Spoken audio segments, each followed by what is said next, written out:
दुलाराय बर' फरायसा आफादनि 58थि थान्दै जखनथाइ आरो बेनि जे जोंहा सम सान होखानाय बायदियै फैगौ 5, 6 आरो 7 टंला बे कलेजनि गेवलां फोथार जेखौ जों सोलोंथाइ फोथार होननानै होदों बे सोलोंथाइ फोथाराव बेखौ जोङो खुंफुंनो थाखाय गासै बिथिंनि जिखिनि थाम-थिम खालामनांगौ जों बेखौ खालामगासिनो दङ आरो बेयाव मोनसे स्ट्रं जोंहा बानजाय आफाद दानानै लानाय जादों आंजों लोगोसे जोंनि बानजाय आफादनि चेयारमेन मानगोनां निपेन बर' टंला कलेजनि बिथाङा एसिस्टेन्ट प्रफेसर आरो लोगोसेनो उदालगुरि जिल्ला एबसुनि आफादगिरि कर्नेलियास दैमारि दङ बे सानथामनि हाबाफारिखौ खुंनो थाखाय बानजाय आफादा गासै बिथिंजों दा फुल फ्लेजेड मोनसे प्रिपेरेसन खालामगासिनो दङ मिजिंथिदों बे हाबाफारिया मोजाङैनो मोजां आनान गसाइनि अननायाव जालांगोन आरो लोगोसे गासै टंला ओनसोलजों लोगोसे उदालगुरि जिल्लानि आरो गुबुन गुबुन जिल्लानि आइ आफा रायजो राजानि अननाय आरो बिथांमोननि आशीर्बादखौ मोनगोन जोङो सारा आसामनिफ्राय गासै 3,000नि बारा जोंनि डेलिगेट्स आरो अबजार्भारफ्रा फैगोन जेराव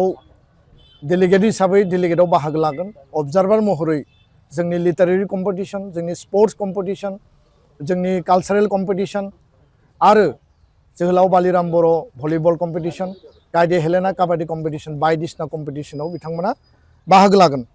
दा गिबि हाबाफारि बायदियै फैगौ 5 फेब्रुवारि आरो साननैनि उनावनो जोंनि हाबाफारिया जानो थांगासिनो मार्टियार महन्त रामसियारि जि मेन गेट बिखौ बेखेवनायनि उनावनो गासै जोंनि बे जुथुम्मानि गुबुन गुबुन जिखिनि हल दङ बा बेखेवनाय हाबाफारि बे जागोन जोङो बे जुथुम्मायाव डेलिगेटजों लोगोसे मेन पेन्डेल जेराव कालचारेल इभेन्ट बा प्रग्रामफ्रा जागोन आरो एक्जिबिशननिबो मोनसे हाबाफारि खालामदों बेसेबांबा गिदिर मोनसे एक्जिबिशन बेयाव थाम-थिम खालामनाय जादों जेराव बर'नि ट्रेडिशनेल न'खर आरो डिपार्टमेन्टेल स्टलफोर थागोन बुक स्टल थागोन बुक फेयार थागोन गुबुन गुबुन बर'नि आरो गुबुन बायदिसिना जिखिनि मुवा बेसादनि मोनसे बेयाव ट्रेडिशनेल आरो कमार्शियेल मोननै लेभेलनि एक्जिबिशननि स्टलफोरखौ बेयाव नुनो मोनगोन आरो बयबो जाहाथे बाहागो लागोन आरो नायफैगोन 5 जोंनि जे फेब्रुवारि बे सानाव गोजोननि थाखाय आरो जोंनि खौसेथि अनलायनाय बेखौ नोजोर बोनानै जोङो मोनसे माने आलारि बाथि फोजोंनाय केन्डेल लाइट जों हाबाफारि लादों लोगोसे 6 बाजियाव जोंहा गिबि डेलिगेट सिटिंआ जागोन आरो बे डेलिगेट सिटिंखौ बेखेवगोन जोंनि अल आसाम ट्राइबेल संघनि मानगोनां जेनेरेल सेक्रेटारि आरो CC2नि चिफ कअर्डिनेटर आदित्य खाख्लारि मानगोनां बिथाङा मोनाबिलियाव जोंहा कालचारेल कम्पिटिशननि बेखेवनाय दङ 6 फेब्रुवारियाव जोंहा गुबैयै गोबां हाबाफारि दङ फुंबिलिनि 7:30 आर'जनि उनाव जोङो 8 बाजियाव दुलाराय बर' फरायसा आफादनि जोङो फिरफिलाखौ बिरहोगोन गासै जिल्ला आफादा बिरहोगोन बड'फानि मुसुखायाव बिबार बावनाय मुंख्लंफोरनो जोङो बिबार बावनाय लोगोसे गेदेमा सुबुंफोरनो बिबार बावनाय जों हाबाफारि लाखिदों जोंहा लिटारेरि कम्पिटिशना बेखेवनाय जागोन आरो 10:30 बाजियाव जोंहा मोनसे स्पेशल फेलिसिटेसन प्रग्राम दङ जेराव दुलाराय बर' फरायसा आफादजों खुंजानाय सेन्ट्रेल टेलेन्ट सार्च एग्जाम 2025 बिनि टप जायफोर टपार्स 9 आरो 10 बिथांमोनखौ जोङो बरायगोन लोगोसे बावैसो पद्मश्रीजों बान्थाजों माने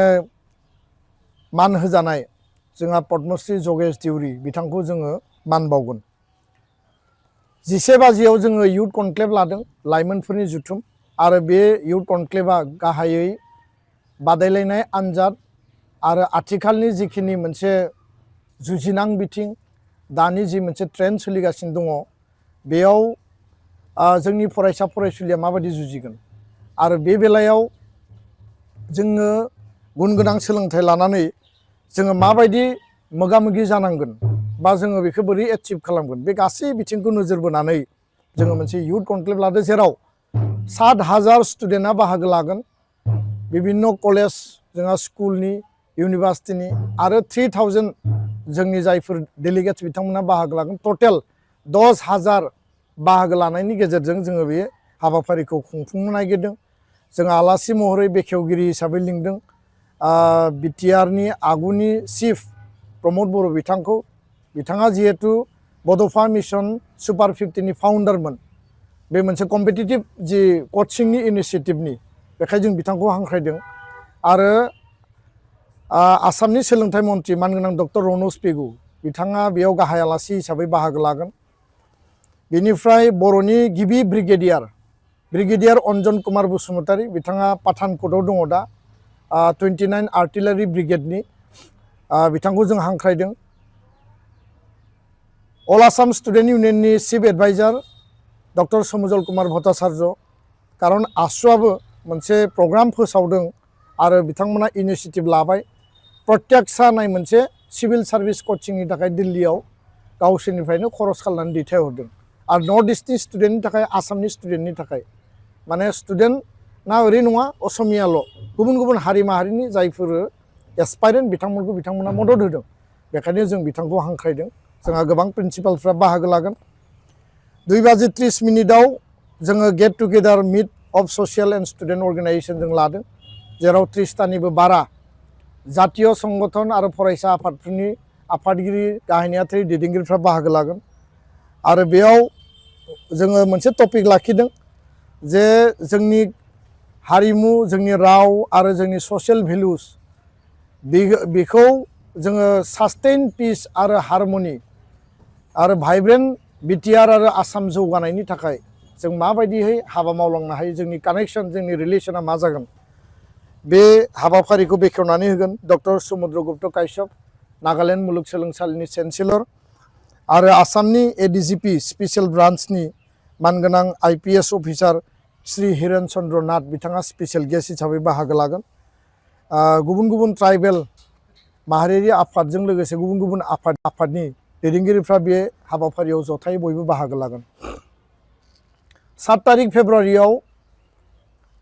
फुंबिलिनिफ्राय माराथन रेसनि हाबाफारि दङ। गुबुन गुबुन जोंहा कालचारेल कम्पिटिसन थागोन, लास्ट डेलिगेट सिटिं थागोन। बेनि उनाव 10:30 कालचारेल एक्सचेन्ज एन्ड डेमनस्ट्रेसन, गुबुन गुबुन हारि माहारिनि बेयाव मोसानाय दिन्थिफुंनाय, आरो जों बेयाव माखासे स्पेसियेल गेस्ट, जोङो बेयाव बर'नि मुंदांखा माखासे जोंहा आर्टिस्टफोर, पपुलार आर्टिस्ट बिथांमोनखौ जों इनभाइट खालामदों। 12 जोंहा अपेन सेसन दङ, गुबै हाबाफारि, आरो बे गुबै हाबाफारिखौ बेखेवनानै होगोन पद्मश्री प्रफेसर अनिल बर', बिथाङा गुवाहाटी मुलुगसोलोंसालि फकलर रिसार्च डिपार्टमेन्टनि head of the department. Special invited guest महरै जों हांख्रायदों आसामनि मानगोनां गिबि मन्त्रि डक्टर हिमन्त बिश्व शर्मा बिथांखौ। आरो गाहाय आलासि महरै मेघालयनि बारग' राज्यो बेंगिरि मानगोनां रन्जित शेखर मोसाहारि बिथांखौ जों हांख्रायदों। बेयाव एपइन्टेड स्पिकार हिसाबै प्रफेसर रमेश चन्द्र भरद्वाज, हारियाना मुलुगसोलोंसालिनि बिथाङा बारग' भाइस चेन्सेलर। डिस्टिंगुइश गेस्ट हिसाबै जोङो आसाम बिधान सभानि स्पिकार बिश्वजित दैमारि, मानगोनां मन्त्रि उरखावगोरा ब्रह्म, अशोक सिंगाल, सरन बर' बिथांमोना बाहागो लागोन। जोंहा गोबां जातीय दल संगठननि आफादगिरि, बर' थुनलाइ आफाद, हारिमु आफाद, जोंनि प्राइमारि टिचार एस'सिएसन, जोंहा ट्राइबेल संघ, लोगोसेनो जोंनि गोबां MPsफोर दङ, बर'नि MLAs, गुबुन गुबुन हारि माहारिनि ट्राइबेल आफादफोरनि जोंनि दैदेनगिरि बिथांमोनखौ जों हांख्रायदों। मिजिंथिदों बे सानथामनि हाबाफारिया गाजा गोमजायै मोजाङैनो मोजां बयनिबो मदद आरो हेफाजाबजों जाफुंसार महर मोनगोन। आरो आं गासै मेडियाखौबो खावलायगोन जाहाथे पाब्लिसिटिनि बेलायाव बयबो जाहाथे जोंखौ मदद होयो। आं बेखिनिखौनो फोरमायनानै 5, 6, 7 बे दुलाराय बर' फरायसा आफादनि थान्दै जुथुम्मानि जाफुंसारनाय आरो रायजो राजानि बाहागो लानाय, फरायसा फरायसुलिनि बाहागो लानानै मदद होफैनायनि फारसे आङो बयखौबो माने बेयाव जाहाथे जोंखौ गोसो गोथारै, गोसो गोरबोजों बाहागो लानानै मदद होफैयो, बिनि थाखाय आं गुरैयै खावलायबाय आरो जोंनि फारसेनिफ्राय बे गुरै जों आर'जखौ लाखिबाय।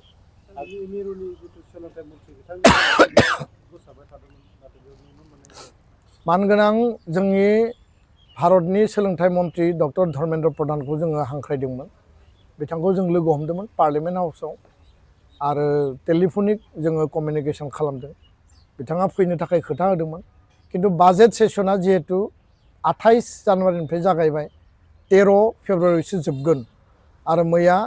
भारतनि जेनेरेल बाजेटखौ पार्लियामेन्टआव दाखिल खालामनाय जाबाय दा बिनि सायाव डिबेट जागोन आर्गुमेन्ट जागोन आलोचना जागोन बे गासै मेटारखौ नोजोर बोनानै बिथाङा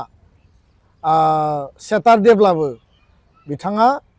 फैनो गोसो दङमोन आरो हायोबा समखौ फावसायनो थाखाय खावलायदोंमोन जे एसे फावसायनानै लायोबा बाजेट जोबोबा आं थांनो हागोन किन्तु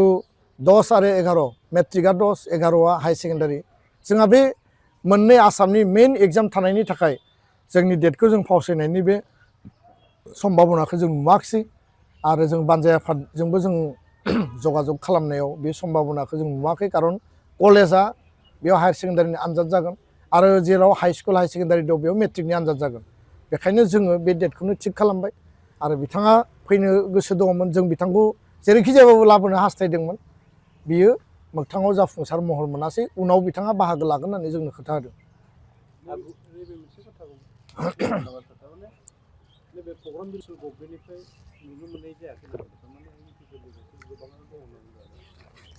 बे प्रग्राम बिलाइयाव जोङो आथिखालनि बिटिसिनि मानगोनां इएम रबिराम नार्जारी बिथांखौ जों हांख्रायदों आरो बिटिसिनि आथिखालनि इएम लोमस्राव दैमारी बिथांखौ हांख्रायदों लोगोसेनो आसामनि मन्त्रि मानगोनां सरन बर' बिथांखौबो जों हांख्रायदों दा बेखायनो जोंनि इन्टारेस्टआ जाबाय जों बयखौबो जगाजग खालामदों बयखौबो कनसेन्ट लानो नाजादों आरो जायफोरजों जगाजगा जादों रायलायनाय जादों जोंहा बिथांमोननि मुंखौ जोङो कनसेन्टनि गेजेरजों थिसननाय जादों गोबांखौनो जों हांख्रायदोंमोनबाबो जोङो माखासेनिफ्राय जोङो कनसेन्टखौ मोननो हायाखै बेखायनो जाय बिथांमोनखौ जगाजग खालामबाय बिथांमोनखौ जोङो कुनु बेयाव पलिटिकेल माने बेबायदि परिबेस जोङो माने सानाखै बा लाबोनो नागिराखै खोथाया जाहैबाय जोङो बड'लेण्डनि बिटिआरनि मोननै आनसलिक प्रधान दल बिपिएफ आरो इउपिपिएल बर' हारिनि सार्थआव सावरायलायनानै आवगायलांनायनि खोथाखौ जों सिगाङावबो बुंदों दिनैबो बुंदों उनावबो बुंगोन आरो ज' आवगायलांनो हायो नामा बेखायनो जोङो आथिखालनि सरकारनि काउन्सिलनि जायफोर दैदेनगिरि जायफोर इएम दङ जायफोर आसाम सरकारनि मन्त्रि दङ बिथांमोनखौबो जों जायगा बेयाव लाखिदों आरो जायफोर बारग' बिथांमोननिफ्रायबो जों माखासे दैदेनगिरि बिथांमोनखौ लाखिदों बर' थुनलाइ आफाद हारिमु आफाद प्राइमारि टिचार एस'सिएशननिफ्राय जों लाखिदों आरो गुबुन गुबुन हारि माहारिनिफ्राय लाखिदों दा बेखायनो कालेक्टिभ एफर्टजों रायजो राजानियाव प्रग्रामखौ नुनानै गोबां सोंलु थागोन किन्तु बानजाय आफादनिफ्राय दुलाराय बर' फरायसा आफादनिफ्राय जोङो जेसेबां हायो बयखौबो जगाजग खालामदों जायखौ जगाजगआव मोन्दों जों बिथांमोनखौनो बे हिसाबै प्रग्रामनि फारिलाइयाव थिसनदों थान्दै मेलनि गेजेरजों जोंनि एबसुनि जिखिनि इस्यु आरो एजेन्डा दङ बर' माहारिनि आरो जोंनि एकर्ड इमप्लिमेन्टेसननि बड'फानि जिखिनि सान्थौ आरो सानस्रि बेखौ जोङो बिथा खालामनानै जोंनि संबिजितनि जिखिनि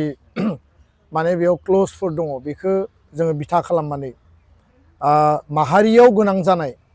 जिखिनि जोंहा इस्युस आरो एजेन्डासफोर दङ बेखौ जों डिटेलि सावरायगोन जिल्ला आफादफोरनिफ्राय गोबां माखासे डिसकासननि रिजुलेसन अलरेडि जोङो मोनबाय जोंहा स्क्रुटिनि कमिटिया बेखौ स्र' खालामनानै दोनदों बेखौ डेलिगेट हाउसआव जों एजेन्डा हिसाबै लांगोन आरो सेन्ट्रेल कमिटिया सेन्ट्रेल वार्किं कमिटियाव डिटेल डिसकास खालामगोन जे बबे जातीय एजेन्डाखौ लानानै